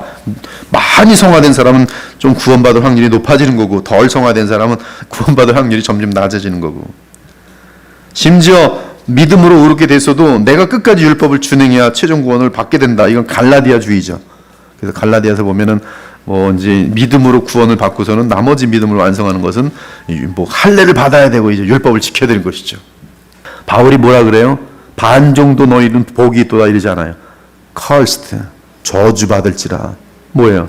천국 못 들어간다는 얘기예요. 이렇게 전하는 자가 내가 혹시 나중에라도 이렇게 전하면 저주를 받을지어다. 갈라디아 1장 7절 9절 보면 저주를 받을지어다가 2번이나 반복돼요. 우리라 할지라도 내가 전한 복음에, 즉 예수님께로부터 받은 참된 복음 외에 다른 복음을 전하면 저주를 받을지어다. 이 복음을 정확하게 붙들고 있지 않으면 저주를 받는 거예요. 구원받지 못합니다. 나의 구원의 모든 믿음의 대상은 누구예요? 오직 예수예요. 나의 모든 것을 잃고 그리스도께 올인하는 것이 나의 구원을 보장받는 것이. 또한 만약 그리스도와 함께 일으킴 받은 사실이 없다면 하늘의 결정적인 성화는 없고 땅의 점진적인 성화만 남는다. 그 결과는 하늘의 안식과 자유와 기쁨이 사라진 무거운 도덕주의와 경건주의. 그러나 지금 구원사를 알고 내가 이미 하늘에 앉혔다는 사실을 알면 믿음으로 말미암아 하나님과 교통하는 즐거움을 나누면서 비록 지금 부족하지만 계속 온전한 자유로 나아가기 위해서 버둥거리되 나의 구원 자체에 대한 보장과 하나님과의 교통은 계속 이어지는 것을 점검하면서 성장하는 것이. 아이들을 키워보면 아이들 말 안 들을 때 많아요. 그렇지만 아이들이 뭘 알아요? 우리 엄마하고 아빠는 내 엄마 아빠인 걸 알아요. 그러니까 말 안 듣고 두들겨 맞고 또 울고 사랑하고, 그게 가족이란 말이에요. 그러나 성장하는 것이죠. 이런 도덕주의와 경건주의는 이러한 구원론은 성경의 가르침과 거리가 멀다. 땅에서 신자의 점진적인 성화는 하나님 우편에 선포된 칭의를 결정하는 원인이 아니라 오히려 칭의의 결과다. 칭의 되었기 때문에 여러분들은 정말로 생명이 있어서 성화의 과정이 시작되는 겁니다. 여러분에게 육신만 있으면 절대로 하나님 말씀 순종하지 않아요. 네, 로마서 8장에 보면 육신은 하나님과 원수가 때문에 원수의 원수. 기뻐할 수 없습니다. 하나님의 말씀을 기뻐할 수 없어요. 그러나 이 하나님의 생명을 받은 자는 내 속에 있는 옛사람 때문에 갈등을 겪지만 그는 항상 내가 이러면 안 되지, 주의 말씀으로 돌아가야지, 그런 것이 있는 것이 층이 되었기 때문에 성화에 대한 도전이 우리에게 끝없이 있는 것이, 가지가 포도나무에 붙어 있어야 죽지 않고 자라나 열매를 맺는다. 가지가 나무의 생명을 결정하는 것이 아니라 나무가 가지의 생명과 열매를 자라나게 하고 그것들을 보증한다. 성화를 이루는 것은 하나님 나라가 먼저 우선된 상태에서 각 개인의 믿음과 결단이 따라와야 한다. 하나님 나라를 이 땅에 이루는 교회 공동체 안에서 신자들과 함께 그리스도의 장성한 분량까지 자라나야 한다. 그래야 성화가 율법의 행위가 아니라 하나님 나라가 맺는 성령의 열매가 된다. 그리스도와 함께 앉아서 누리는 하늘의 안식은 성화의 과정을 율법의 짐과 멍에가 아닌 기쁨과 감사가 되게 한다. 제가 아까 뭐라 그랬어요? 성화는 하나님의 사랑을 누립니다. 그때가 성화가 가장 많이 돼요. 하나님의 사랑을 체험하는 것이다. 하나님의 사랑을 감사하는 것이다. 그것이 성화의 힘이에요. 그것이 성령의 충만함입니다. 성령 충만함은 예수님을 보내신 하나님께 감사하고 나를 위해 죽으신 예수님께 한없는 감사. 성경에서 말하는 감사는 사랑이에요. 여러분, 감정적인 사랑, 왜 나는 예수님을 사랑하지 않습니까? 제가 어떤 사람한테 질문을 받았어요. 목사님, 저는 보니까 사랑하지 않으면 내가 굉장히 가짜일 수 있다는데, 저는 지금 예수님만 생각하면 눈물이 펑펑 막 쏟아지고 그냥 막 취해가지고 너무너무 내 친구들 보니까 너무 눈을 막 이렇게 하고 하는데, 왜 저는 그런 게 아닌 것 같아요. 저는 예수님을 사랑하지 않는 것 같아요. 감정이 이렇게 뜨겁지가 않아요. 그러더라고요. 그래서 질문 하나 했어요. 예수님께 감사는 하나 했더니, 당연하죠. 그래. 누가복음 7장 읽어보십시오. 그랬더니, 왜요? 그랬더니, 거기는 감사가 곧 사랑입니다라고 표현되어 있어요. 여러분이 주님께 감사하는 마음이 있으면 여러분은 주님을 사랑하는 거예요. 그리고 그 감사가 여러분에게 이제 철들 수 있는 마음의 동기가 부여되는 것이, 즉 칭의 된 것이고 여러분에게 생명이 있는 것이고, 그러므로 이제 생명이 있는 자들은 이제 유일하게 남은 도전이 성화예요. 그러니까 이걸 헷갈리지 말고 여기 점검하지 마십시오. 누가 그러더라? 끝까지 여기만 점검하는 사람이 10년 지났는데 또 아직도 여기 점검하고 있어. 나는 구원받았는가 구원받지 못했는가. 맨날 구원받았는지 점검 리스트 10개 있으면 여기 10개에서 몇 개는 탈락이네. 그러면서 나는 또 구원받았는가. 또 이 사람들은 구원받은 거고 저 사람들은 나는 오늘도 또 지옥이네. 그래서 지옥에 대한 생각. 그걸 벌써 10년째 하고 있는 사람이 있어요. 신기합니다. 근데 이런 사람들 보면 성화되지 않는 사람들이 복음의 깊은 진리들을 어린아이처럼 믿지 못하고 계속 자기가 자기를 점검하면서 구원사를 모르는 사람들이 보면은 계속 자기 구원을 확인하고 싶어요. 근데 확인할 방법이 없는 거예요. 왜? 오늘은 죄를 졌고 어제는 안 졌고 그저께는 또 죄를 졌고, 죄를 안 진 날은 또 괜찮은 거 같고 죄 진 날은 망하고, 지옥 갔다 말았다 지옥 갔다 말았다. 자, 위의 것을 생각하라. 역사적 구원사의 바탕을 둔 성화에 대한 교리, 내용이 참 깊고 어마어마하게 소중합니다. 기독교는 신학이 없는 윤리를 상상할 수 없다. 성경의 모든 교훈은 구원사에 근거한다. 명령은, 예수님의 명령은 사실을 전제로 한다. 즉 너희는 거룩하니 거룩하라라고 말하는 것이, 거룩하지 않은데 거룩하라는 건 무엇이니? 내가 너희를 거룩하게 하였으니 거룩하라는 거예요. 거룩할 수 있으니 거룩하라는 거예요. 그리스도의 초림과 재림 사이는 구원사의 성취와 구원사의 완성 사이에 놓인 독특한 시기다.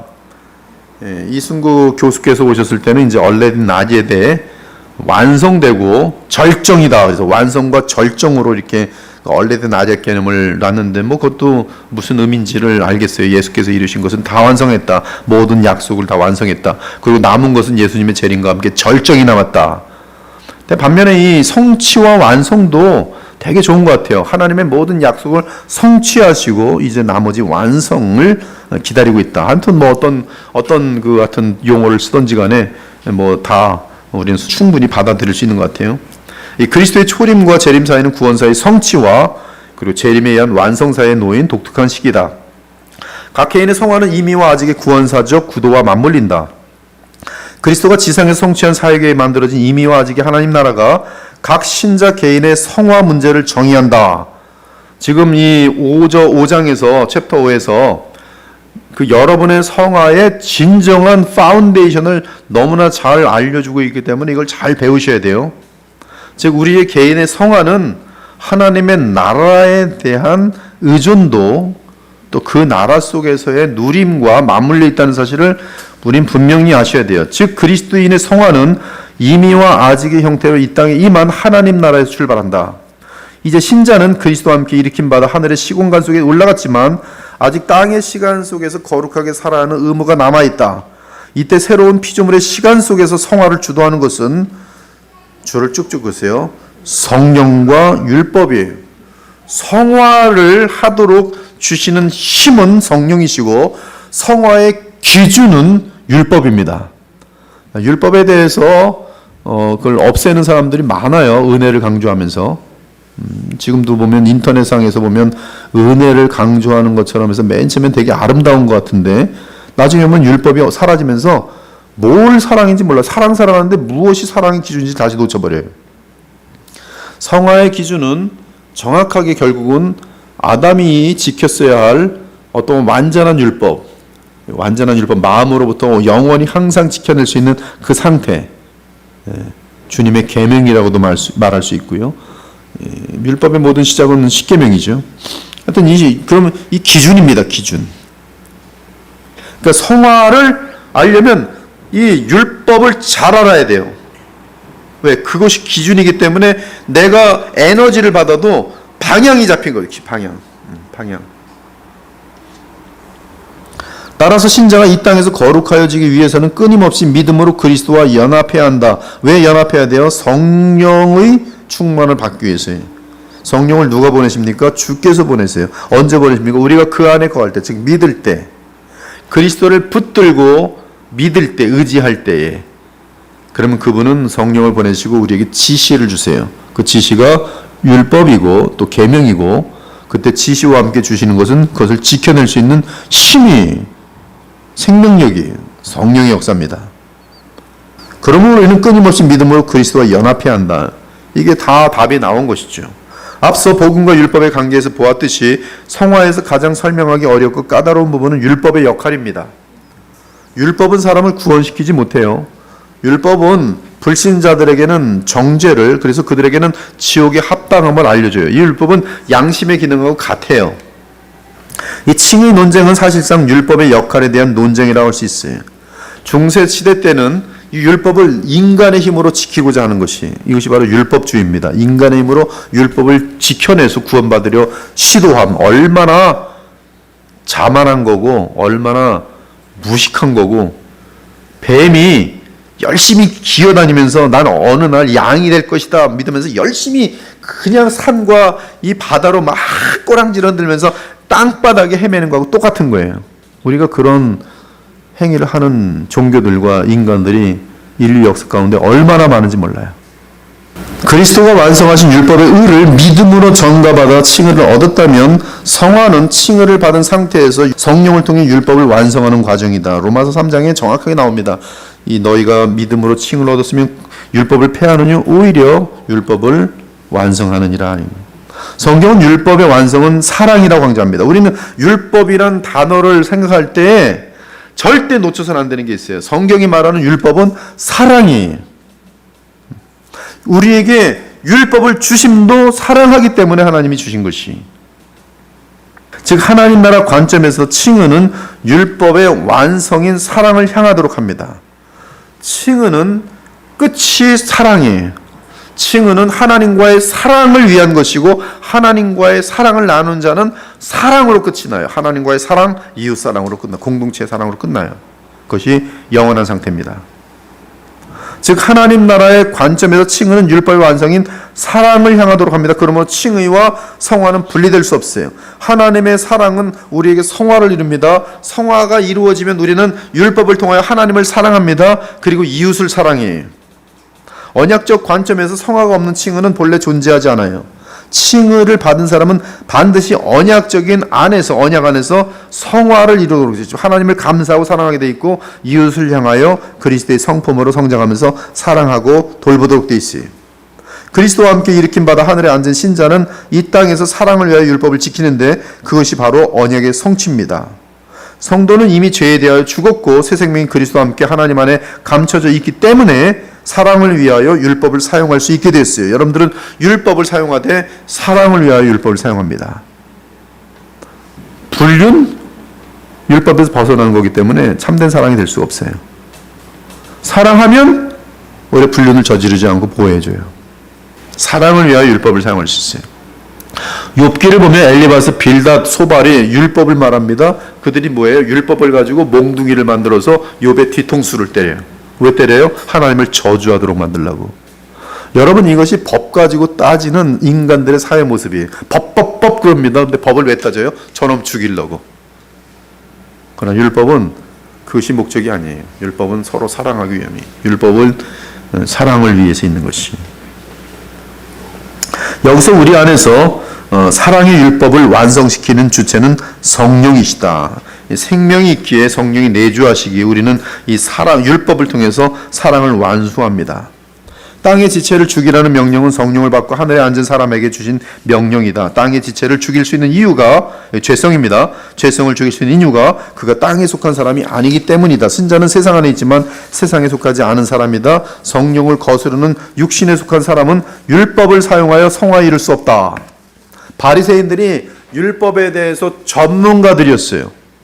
근데 그들은 율법을 가지고 예수님께서 주일날 착한 일을 하실 때마다 예수님을 가지고 죽이려고 했어요.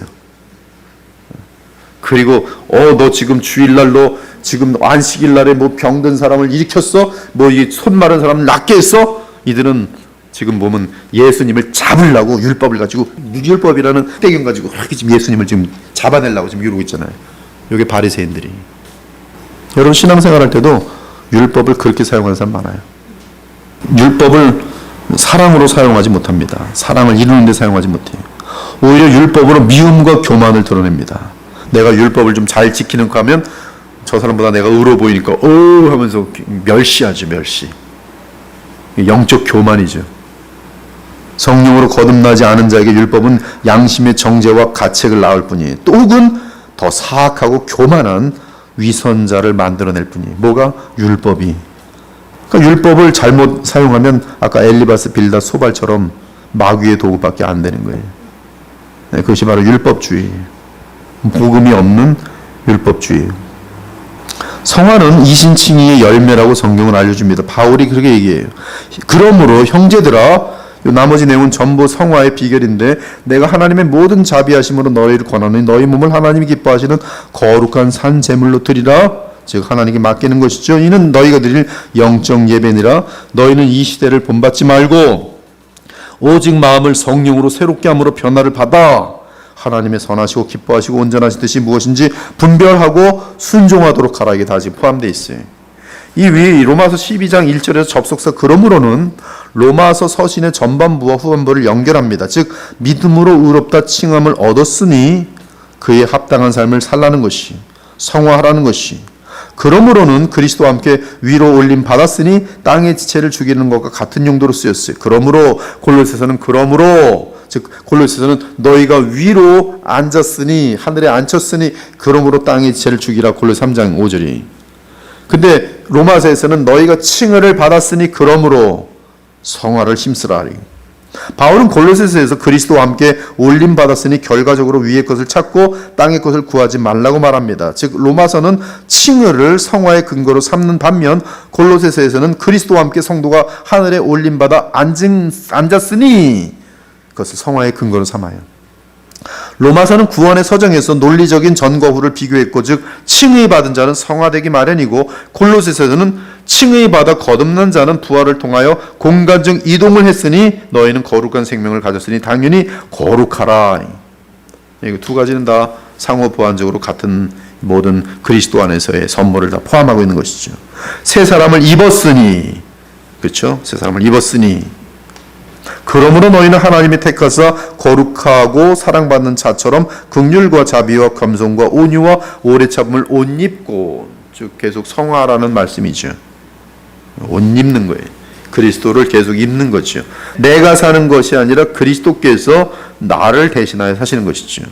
그리스도가 나를 위하여 죽으셨다는 것이 개인주의 복음으로 축소되면 안 된다. 십자가 부활은 개인의 구원만이 아니라 하나님 나라의 복음이다. 성경을 자세히 보십시오. 전부 다 복음을 하나님 나라 천국 복음이라고 되어 있어요. 하나님 나라 복음이라고 되어 있고 천국 복음이라고 되어 있어요. 그렇다면 성령을 통한 성화는 단순히 개인의 열매가 아니라 칭의받은 사람, 구원받은 사람들은 그 열매가 누구에게 유익이 되도록 되어 있어요? 바로 고린도서 12, 13, 14장에 있는 것처럼 교회의 덕이 되도록 되어 있어요. 교회를 세우도록 되어 있어요. 12, 13, 14장은 성령장입니다. 고린도전서. 거기에 성령으로의 역사에 따라 성화되어지는, 즉 예수님을 주로 삼아 순종하는 자들은 그 순종의 열매로 나타나는 것이 놀랍게도 교회의 덕이, 교회의 유익이. 그리고 내가 만약에 굉장히 거룩하다고 말하는데 교회에 아무런 유익이 되지 않는 사람은 모순인 거죠. 지금 그는 이 구원사에 서 있지 않는 이기적인, 자기중심적인, 오히려 또 다른 바리새인으로 지금 바뀌고 있는 그런 무서운 현상일 수도 있어요. 거룩이라는 명제 속에서. 즉 그러므로 이 칭의라는 것은, 또 거듭남이라는 것은 결국은 하나님 나라의 열매이며 하나님 나라를 위한 열매, 하나님의 영광과 교회를 위한 것이, 따라서 그리스도의 나라와 의를 구하는 것이 성화의 목표이고, 또한 성화의 동기 역시 하나님의 나라와 그의 의에 집중되어야 되는 것이죠. 율법의 제3용도 되게 중요합니다. 율법은 이 불신자들에게는, 또 우리가 죄를 졌을 때는 죄를 지적해서 회개하게 하고 그리스도께 나아가게 합니다. 이것은 율법의 기능은 항상 똑같아요. 율법의 기능은 누구든지 죄 있는 자에게는 죄를 회개하게 하고 그리고 그리스도께 나아가게 해요. 그것이 율법의 기능이고, 그리스도께 나온 자들은 하나님을 어떻게 사랑하는 것이 하나님을 기쁘시게 하는지 그 사랑의 기준을 알려주는 것이 율법의 기능이에요. 이것을 칼빈은 율법의 제3용도라고 해서 sanctification이라고 말했어요. 심지어 한 단계 더 나가 이제 모든 성경에서 종합해 볼 때 사랑이, 율법의 제3용도는 사랑이. 이제 율법은 성령을 통한 거룩함의 지표로 사용된다. 단번에 부활하신 그리스도와 함께 앉은 성도는 율법을 하나님 사랑과 이웃 사랑을 위한 지침으로 사용한다. 이는 모든 율법의 강령은 사랑이기 때문이다. 하늘에 앉은 신자는 성령을 따라 율법을 이룬다. 율법을 이룬다는 것은 곧 율법 안에서 율법을 따라 사랑을 이루는 것이. 여러분, 죽는 그날까지 이거 잊지 마십시오. 이 예수님의 가장 중요한 대계명입니다. 예수께서 이르시되 내 마음을 다하고 목숨을 다하고 뜻을 다하여 주 너의 하나님을 사랑하라 하셨으니 이것이 크고 첫째 되는 계명이요 둘째도 그와 같으니 내 이웃을 내 자신같이 사랑하라 하셨으니 이 두 계명이 온 율법과 선지자의 강령이니라. 모든 구약이 알려주는 모든 목표는 사랑이. 그 사랑을 행할 수 있는 능력은 그리스도께서 보내시는 성령이. 마음에 와닿습니까? 네, 정확한 것이. 율법은 폭이 없어진 게 아니에요. 마태복음 5장처럼 하나님 말씀은 1.1획도 없어지지 않아요. 그걸 인간의 힘으로 이루는 어리석은 존재들은 율법주의요, 율법을 보면서 그리스도께로 돌아온 자들은 바로 성령 안에서 은혜를 입은 자들이.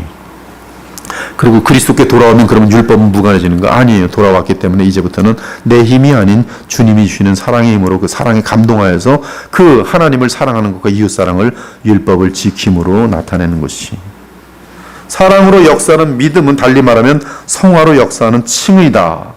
하나님 나라는 사랑으로 율법을 완성하는 나라다. 그리스도가 율법을 완성하고 하나님 나라에 들어가셨으니 하나님 나라는 율법을 폐하지 않는다. 언약이 성취된 하나님 나라는 복음과 율법이 완성되어 통합된 곳이다. 성화는 언젠가 복음과 율법의 구별이 필요치 않은 완성될 하나님 나라를 이 땅에서 부활의 보증이지 성령 안에서 미리 경험하는 과정이다. 그래서 우리에게는 항상 율법과 복음의 기능이 같이 맞물려 있어요. 진리와 은혜가 함께 맞물려 있어요. 우리 속에는. 그래서 계속 은혜로 진리를 따르고 진리 안에서 또 은혜를 다시 한번 또 얻고 계속 그러면서 예수 그리스도를 진리며 은혜인 예수 그리스도를 계속 닮아가는 것이죠. 자녀와 그의 생활은 구별되지만 나눌 수 없습니다. 법적인 자녀가 되는 순간 그리스도를 머리로 하는 하나님의 가족 생활이 시작된다. 하나님의 자녀가 되면 칭의와 성화는 이론적인 구별일 뿐이다. 만약 그리스도와 함께 일으킴 받지 못했다면 땅에서의 칭의와 성화는 둘 다 가능하지 않다. 그러나 성령으로 거듭나서 그리스도와 함께 하늘에 앉은 신자에게는 칭의와 성화가 확정적이고 안전하다. 단지 점진적인 성화의 과정이 남을 뿐이다. 율법의 역할은 성령을 통해 양자가 되는 순간부터 달라진다. 자녀가 되기 전에는 우리는 본질상 진노의 자녀였다. 누가 알려줍니까? 율법이 알려줘요. 이 로마서 3장에 보면 모든 율법은 모든 인류에게 입을 열지 못하도록 만들어요. 즉 나는 죄인으로서이다라고 법을 딱 들이대는 거예요. 그 의인은 없나니 하나도 없는 거예요. 뭐 앞에? 율법 앞에. 그래서 하나님의 영원한 진노 앞에 영원한 멸망을 받아도 할 말이 없어요. 공이니까. 공의. 거룩하신 재판장 앞에서, 공의로운 재판장 앞에서 법대로 치르시는, 그대로 실행해야 되잖아요. 재판관. 그렇지 않으면 무법한 재판관이죠. 재판관은 법대로 해야 가장 위대한 재판관입니다. 아무도 말할 수가 없어요. 근데 이 완벽한 공의로운 재판장이신 하나님께서 이 멸망마다 마땅한 존재를 구원하시기 위해서 또 다른 의로운 길을 하나 열어놓으셨는데, 율법이 완성되면서도 하나님의 자비가 그에게 흘러넘칠 수 있는 길이니 곧 예수 그리스도를 믿는 믿음 안에서 의롭다 칭함을 받는 길이에요. 그것이 로마서가 알려주는 복음의 핵심입니다. 그래서 그리스도를 의지하라는 것이, 그리스도의 칭의를 받으라는 것이, 너를 위해 죽었다는 것이, 그리고 구약의 모든 희생제사가 그것을 정확히 말하고 있다는 거예요. 내 죄를 이 송아지에게 넘기고 그 송아지가, 내가 송아지를 죽입니다. 그 아픈 거죠. 내가 죽이면서 내 죄를 내가 치는 거거든요. 그래서 내가 지은 죄 때문에 정말 죄 없는 송아지가 죽는, 양이 죽으면서 송아지가 죽는 걸 보면서 거기서 이제 언젠가, 실제로 이것은 상징이고 언젠가 나를 위해 내 죄 때문에 내가 죽이는 그러한 대상이었는데 하나님의 어린 양 예수 그리스도인 거지. 그것이 복음이에요. 그 칭의. 사랑은 이웃에게 악을 행하지 아니하나니 그러므로 사랑은 율법의 완성이니라. 놓치시면 안 됩니다. 사랑은 율법의 완성이. 근데 이거 놓치더라고. 또 살다 보면 율법 가지고 남 때리는 데만 쓰고 앉아 있더라고요. 율법은 그리스도와 합하여 이미 하늘에 앉은 자녀를 정죄하지 않습니다. 왜? 정죄는 예수님이 십자가에서 받으셨기 때문에 그래요. 다만 하나님을 기쁘시게 할 수 있는 삶이 어떤 것인지 알려준다. 칭의를 받았지만 아직 성화가 안 되었기 때문에 온전한 자식이 아니다라는 말은 모순이에요. 근데 우리는 인간적인 자신의 의를 주장하는 사람들은 내가 아직도 덜 의로운 거 보니까 나는 지옥에 떨어질 거야. 정말 지옥에 떨어지죠. 칭의를 모르는 거죠. 자녀는 형벌을 받지 않습니다. 자녀는 징계를 받을 뿐이에요. 그리스도 안에 있는 신자는 결코 정죄받을 수 없으며 하나님의 사랑에서 끊어질 수 없어요. 하늘에 앉는 순간 율법은 저주가 아닌 하나님의 형상을 회복하는 방편으로 성령에 의해 사용된다. 믿음은 사랑으로 역사하고 사랑 안에서 참된 것을 말하기 시작한다. 첫 아담의 언약이 마지막 아담 안에서 사랑으로 완성된다. 진리의 사랑이, 여기 보면 이 고린도 13장에 나오는 사랑은 진리와 함께 기뻐하며 바른 것과 함께 기뻐하며 율법과 함께 기뻐하며 법대로 기뻐하는, 그런데도 사랑이, 그것이 마지막 아담 안에서 다 이루어 진리와 은혜가 함께 공존합니다. 거기에는 조금도 이 죄에 대한 애누리가 없어요. 예수께서 다 죄값을 치르십니다. 그 공의가 이루어지고요. 그리고 또 사랑이 거기서, 영원한 사랑이 거기서 흘러 넘칩니다. 이 사랑은 포기될 수 없는 사랑이에요. 이는 하나님의 공의와 사랑이 그리스도 안에서 통합되었기 때문이다. 율법은 하나님의 자녀들을 안에서 성령에 의한 열매로 성취된다. 그 열매는 사랑이다. 영혼 없는 몸이 죽은 것 같이 행함이 없는 믿음은 죽은 것이니라. 이는 하나님의 거룩한 계명이 주의 자녀들에게 하나님의 형상을 회복하는 기능을 갖는 것을 말한다. 새 언약의 시대와 성화까지만 오늘 다루도록 할게요. 거기 좀 더 나가서. 성화는 새 언약 시대가 되면서 열리면서 더욱 쉬워졌다. 구약에서도 성화가 가능합니다. 근데 그때 성화는 이게 실제가 없잖아요. 다 그림자라고. 아직 예수 그리스도께서 주시는 무슨 하나님과의 교통이 실제로 열린 것도 아니고 다 상징적으로 열리고 상징적인 것을 가지고 앞당겨서 이제 누리는 것이죠. 제가 누차 말하지만 이 아이들에게는 이제 이 모형차를 몰고 다니면서 차를 타는 그 기쁨을 맛보잖아요. 근데 우리는 실제 차를 몰고 다니면서 기쁨을 맛보고, 이 정도의 차이라고 보시면 되겠어요. 이 구약에서도 빛이 있었어요. 그 빛은 촛불이에요. 그러나 빛은 빛이에요. 그러나 신약에서는 태양이에요. 태양. 구약에서는 이슬비 정도예요. 신약에서는 폭우예요. 폭우. 은혜가. 지금 은혜를 받을 만한 때다. 여기 구약은 뭐든지 상징적인, 근데 상징이라는 것이 그래도 딱 앞당겨서 실제를 간접적으로 누리는 거예요. 실제를 간접적으로 누립니다. 그래서 구약에서 죽은 사람들도 아브라함의 품 안에서 이미 그 어떤 행복한 그러한 곳에 들어가지만 계속 이 계시록 12장에 보면 법적으로 보면 아직 해결이 안 됐기 때문에 마귀가 와서 막 고소합니다. 얘네들 여기 왜 와 있으니까 지금 잿덩어리들인데, 하나님께서는 하나님의 어린 양 예수 그리스도께서 이미 다 태워 있신 것으로 얘기를 하면서 그냥 꽉 붙들고 있는 거죠. 그리고 마침내 나타나서 예수께서 그들을 위해 십자가에서 죄값을 다 치러 버리셨을 때, 로마서 8장에 보면은 더 이상 고발할 게 있어요, 없어요? 없어요. 법적으로 없어요. 근데 새 언약 시대에는 이 성령까지 보내시면서 이제는 핑계할 게 없어요. 신자가 율법을 지킴으로 거룩하여지는 것이 쉬워진 이유는 성도가 하늘에 앉았기 때문이다. 성령에 의해 그리스도와 신비한 연합을 이루어 하나님 나라 안에 있는 성도는 율법을 지키는 것이 쉬운 일이 되었다. 즉 사랑하는 것이 쉬운 일이 되었다. 이렇게 말하면 되겠어요. 하나님을 사랑하고 하나님을 감사하고 우리 이웃들을 사랑하는 것이 쉬운 일이 되었다. 성령 안에서 하늘에 앉은 것은 그리스도 앞하여 세례를 받을 때 일어난 실질적인 이동인데, 그 이동으로 하늘의 능력으로 이 땅에 살 수 있게 되었기 때문이다. 이로 인해 신자는 죄에 대하여 죽고 하나님에 대해 사는 성화의 능력을 하늘로부터 공급받는다. 그 능력은 그리스도께서 보내시는 성령이 이끄십니다. 이제 성령의 열매는 개인의 능력에 달리기보다 하나님 나라에 속하는 것에 달렸다. 즉 개인의 능력이 아니라 하나님 나라의 능력이다. 살아계신 그리스도의 능력이 믿음이죠. 새언약 시대의 구원론과 구원사가 모두 중요한 이유는 그 때문이다. 성화는 단지 개인적인 구원의 서적 문제가 아니다.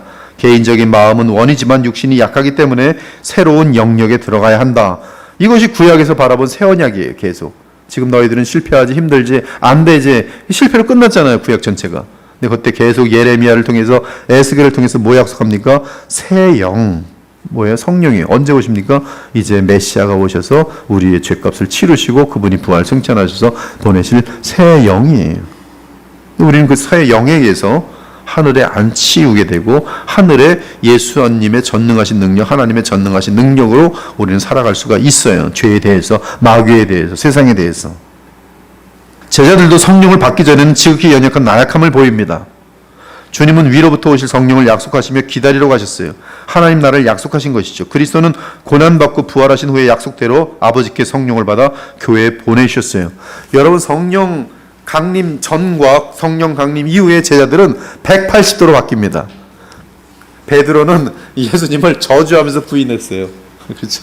성령 받은 다음엔 그는 십자가에 거꾸로 매달려 죽어요. 예수님이 병정들에게 잡혀갈 때 제자들 다 어떻게 했어요? 예수님 쫓아왔어요? 아니요, 다 도망쳤어요. 네, 성령이 임하시고 나서 그들 다 어떻게 됐어요? 전부 복음 사역을 위해서 다 주님을 위해서 순교했어요. 겟세마네에서 졸음을 참지 못하고 잠시도 깨어 기도하지 못했던 그들이 생명을 다해 담대히 복음을 전해, 겁이 많았던 그들이 담대히 예수님의 십자가 부활을 전파합니다. 공회와 관원들을 두려워했던 자들이 감옥에 갇히는 것을 두려워하지 않고 십자가 부활을 정합니다. 오순절 성령의 강림으로 그들에게 임한 변화는 실로 땅과 하늘의 차이처럼 컸다. 주의 제자들에게 나타난 오순절 이전과 이후의 차이를 설명할 수 있는 길은 단 하나뿐이다. 그리스도께서 보내신 성령에 의해 그들은 그리스도의 십자가 부활에 합하여 세례받은 것이다. 오순절의 성령 강림은 개인적인 성령 충만을 야기하지만 그 이상의 의미를 갖는다. 성령은 오순절 이전에도 제자들 가운데 일하셨고 구약에서도 활동하셨다. 따라서 신구약의 차이는 단지 개인적인 성령 충만의 차이로만 설명하기 어렵다. 성령은 삼위 하나님의 셋째 위격이시며 성부와 성자와 본질과 속성에서 같은 분이다. 그분은 인간이 원하면 양적으로 더 채워지는 그런 대상이 아니다. 그래서 뭐 성령 충만 그랬더니 뭐 정말 이래요. 찬양 뭐 엄청나게 크게 틀어놓고 성령 들어와라, 성령 들어와. 뭐 주문합니까? 요술 부립니까? 그래서 이게 세상 사람들이 뭐 열리면 참게 뭐 이렇게 밤새도록 외치는 것처럼 똑같은 방식으로 성령 충만 받으려는데, 이 지금 이 구원사를 알지 못하면 속아 넘어오기 딱 좋죠. 여러분, 마귀가 인간에게 이상한 현상 많이 나타냅니다. 인간들이 이해할 수 없는 즉각적인 신기한 현상을 많이 나타내요. 그런 것들은 그 기적이 아니고 마귀에게 속는 것이. 여러분은 예수님을 바르게 믿는 것은 예수님의 형상을 담는 것, 그것만이 증거예요. 죄를 멀리하고 의를 이루고 미움을 제거하고 사랑이 점점 커지는 것이 예수님을 믿는 증거예요. 지금은 보니까 정치 성향들이 교회에 맞물리면서 미움을 극대화시키는데, 그 미움을 극대화시키면서 이 자기하고 정치적 성향이 다른 사람들 무너뜨리는 것이 기독교가 되어버렸어요. 그것은 완전한 속임수입니다. 무서워요. 지금 그 세력이 너무 커요.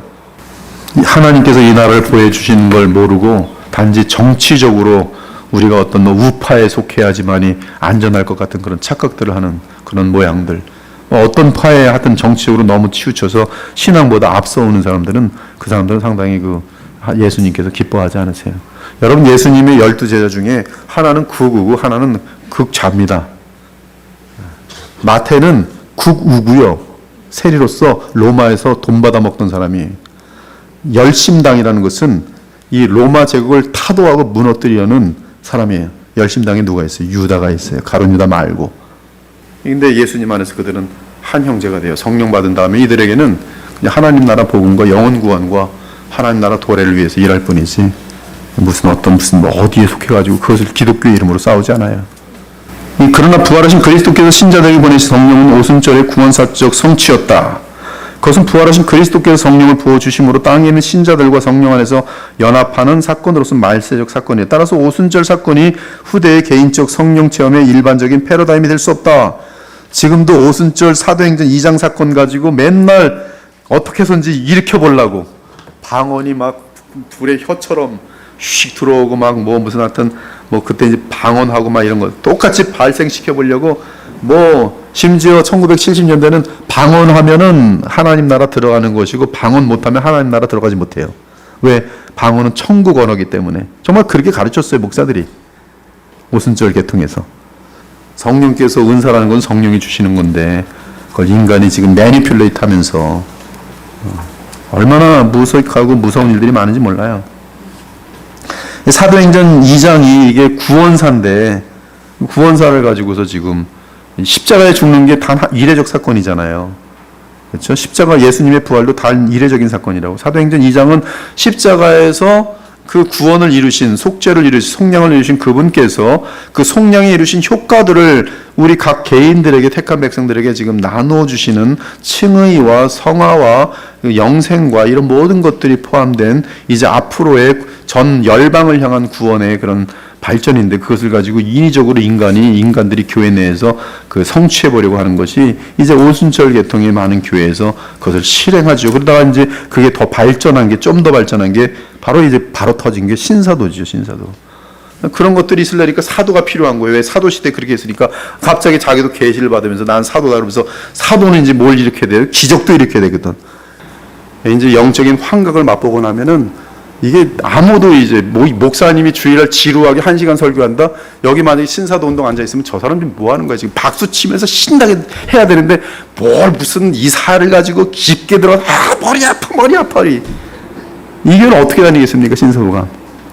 바로 현상이 나타나야 되는데 막 해야 되고 막 서로 막 나오고 광란이 일어나야 되는데, 하나님의 나라의 그 아름다움과 거룩함과 이런 것들이 많이 지금 무너져 있어요. 오늘 여기까지만 하고 다음 주에 계속 하도록 하겠습니다.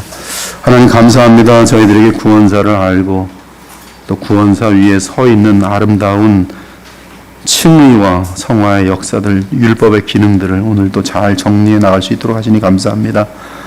저희들은 본질상 너무나 죄가 많아서 자기를 드러내는 것에 너무나 심취되어 있고, 그것이 사회적으로 나타나지 않을 때는 종교적으로라도, 심지어 교회 내에서도 자기를 드러내기 위해서 여러 가지 종교적인 현상들을 통해서 또 자신을 앞세우는 그런 일들이 많은데, 주님 언제나 하나님 말씀을 바르게 알고 율법을 이루어가는 참된 사랑의 사람들이 되고 겸손한 사람들이 되고 섬기는 사람들이 될 수 있도록 주님 인도해 주시기 원합니다. 우리 자신을 돌아볼 때 너무나 멀고 너무나 먼, 하나님의 형상과는 너무나 먼 자리에 있음을 고백할 때가 많습니다.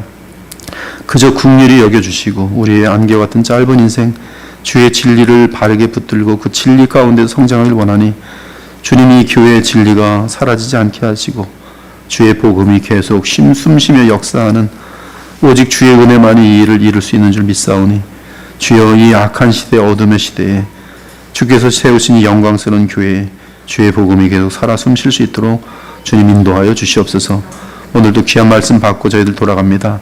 우리 마음속에 잠깐 있다 없어지는 안개와 같은 인생, 오직 우리를 위해 십자가에 죽으시고 우리를 위해 살아계시고 우리를 위해 모든 것을 행하시는 예수 그리스도 하나님을 위해 남은 삶을 드릴 수 있는 진실한 주의 백성들 다 될 수 있도록, 영원한 보람과 영원한 영광을 얻는 그러한 지혜로운 자녀들이 다 될 수 있도록 주님 인도하여 주시옵소서. 이 자리에 있는 소수의 무리를 통해서 이 어두운 시대에 잘못 가고 있는 이 시대를 다시 바르게 잡을 수 있는 도구가 한 사람이라도 될 수 있다면, 그러한 교회가 될 수 있다면 얼마나 영원한 보람이 있겠습니까? 주님 주의 지혜로 이 교회를 사용해 주시고 선한 길로 인도하여 주시옵소서.